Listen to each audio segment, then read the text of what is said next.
মুখ্যমন্ত্রীর নির্দেশে পুরী থেকে নিম কাঠ চুরি করিয়ে এনে দীঘায় জগন্নাথ দেবের মূর্তি তৈরি করা হয়েছে। সেজন্য দোষীদের গ্রেপ্তারের দাবি জানালেন শুভেন্দু অধিকারী।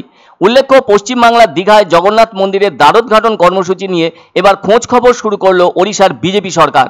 গত বুধবার অক্ষয় তৃতীয়ার দিন বিগ্রহের প্রাণ প্রতিষ্ঠার অনুষ্ঠানে পুরীর জগন্নাথ মন্দিরের সেবায়েতদের মধ্যে কারা উপস্থিত ছিলেন এবং কোন কাঠ দিয়ে দীঘায় জগন্নাথ মন্দিরের বিগ্রহ তৈরি হয়েছে সেটা জানতে ওড়িশা সরকার সক্রিয় হয়েছে। শনিবার ভারতের একটি নামজাদা দৈনিক ইংরেজি সংবাদপত্রে প্রকাশিত একটি খবরে দাবি করা হয়েছে, ওড়িশার আইনমন্ত্রী পৃথ্বীরাজ হরিচন্দন পুরীর জগন্নাথ মন্দিরের প্রধান প্রশাসক অরবিন্দ কুমার পাধিকে চিঠি লিখে এ বিষয়ে অভ্যন্তরীণ তদন্তের নির্দেশ দিয়েছেন। এ প্রসঙ্গে কথা বলতে গিয়ে শুভেন্দু অধিকারী ওই ধরনের মন্তব্য করেন। প্রসঙ্গত উল্লেখ্য, গত বুধবার পুরীর জগন্নাথ মন্দিরের অন্যতম প্রধান সেবায়িত রাজেশ দৈতাপতির নেতৃত্বে পুরোহিতরা দীঘায় মন্দিরের বিগ্রহে প্রাণ প্রতিষ্ঠার প্রক্রিয়া সম্পন্ন করেছিলেন। অন্যদিকে পুরীর জগন্নাথ বিগ্রহ নির্মাণে ব্যবহৃত নিম কাঠের উদ্বৃত্ত নিয়ে দীঘার জগন্নাথ বিগ্রহ নির্মাণ করা হয়েছে বলে জল্পনা। 30শে এপ্রিল সকাল 11:10 থেকে 11:30টার মধ্যে নিমকাঠের তৈরি জগন্নাথ মূর্তিতে প্রাণ প্রতিষ্ঠার কাজ সম্পন্ন হয়েছিল। এই 20 মিনিটের মধ্যে রুদ্ধ দরজার ভেতরে রাজেশ দৈতাপতির নেতৃত্বে পুরোহিতরা বিগ্রহের প্রাণ প্রতিষ্ঠার ক্রিয়া সম্পন্ন করেছিল। ওই দিন দেবতার সর্বাঙ্গে কুশ স্পর্শ করানো হয়। এরপর বেলা 12:30 নাগাদ ওই মন্দিরে পাথরের তৈরি জগন্নাথ বিগ্রহে প্রাণ প্রতিষ্ঠা করেছিলেন ইস্কনের সেবায়েতরা। ওড়িশা সরকার আগেই দীঘার মন্দিরের জগন্নাথ ধাম নামকরণ নিয়ে আপত্তি তুলেছিল। শনিবার সন্ধ্যায় পূর্ব মেদিনীপুরের হলদিয়ার দুর্গাচকে সাংবাদিকদের মুখোমুখি হয়ে এ ধরনের দাবি করেছেন বিরোধী দলনেতা শুভেন্দু অধিকারী। ওই ঘটনার তদন্তে ইতিমধ্যেই কমিটি গঠন করা হয়েছে বিজেপি পরিচালিত ওড়িশা সরকারের উদ্যোগে।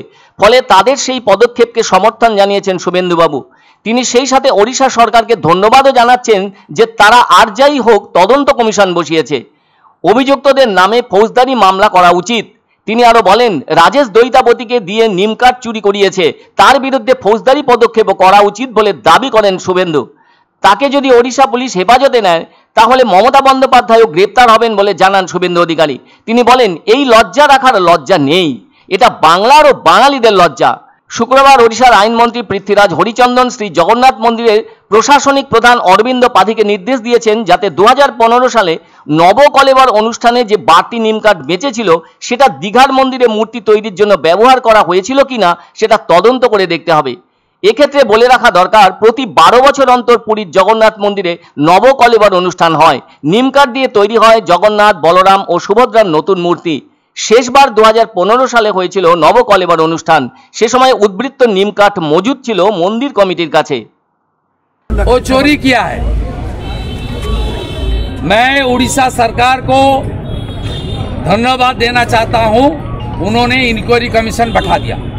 मैं डिमांड कर रहा हूं वो चोरी करके नीम काठ, हमारा जो पेड़ है नीम पेड़, उसका जो वुड है उसको चोरी करके यहाँ लेकर आया है। वो जो राजेश दौतापति जी ने काम किया उनको हिरासत में लेना चाहिए। ममता बनर्जी का इशारा में ये चोरी का काम हुआ है। टीएमसी चोर है, भगवान के नाम पर चोरी किया है।